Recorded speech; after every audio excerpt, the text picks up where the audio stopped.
Hey everyone, welcome to Judging for the Win. I'm Dave, and this is my daily ruling. Today's question was suggested by a viewer. Thanks to Alaria Goon for this one.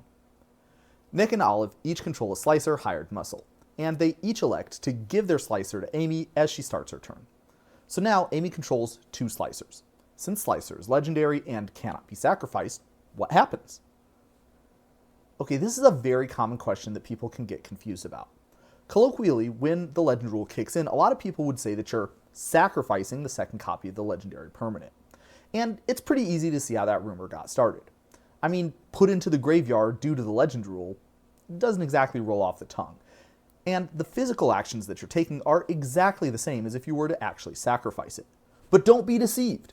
As far as the game is concerned, the legend rule is a completely different game action that has absolutely nothing to do with sacrificing.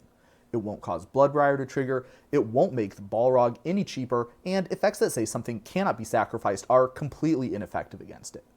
This being the case, the legend rule will work entirely normally in the situation described in the original problem statement. Amy will choose one of the slicers that she controls, and the other will be put into its owner's graveyard.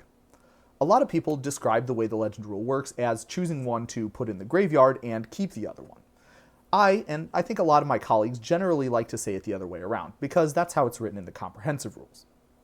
For normal cases, these two formulations are entirely equivalent. But if a situation arises where a player controls 3 or more copies of the same legendary permanent, the difference becomes evident. Now, Nick and Olive are maybe not particularly excited about this outcome. After all, one of their slicers is going to the graveyard, and Amy chooses which one it is. Which slicer does Amy gain control of first? Can the other player change their mind about giving up theirs after that happens? To answer this question, we'll need 2 facts. First, let's closely examine Slicer's trigger. This ability triggers at the beginning of each opponent's upkeep, and when it resolves, you can choose whether to have your opponent gain control of Slicer or not. Next, we need to know that if 2 triggered abilities both need to go on the stack at the same time, the player whose turn it is puts their abilities on the stack first, then each other player does the same in turn order.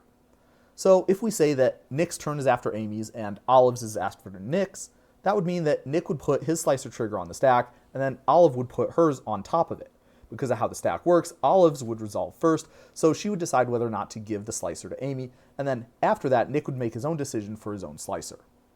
That's all I have for you today. How did you do? Join me again next time for another daily ruling. Until then, I hope you have a great day.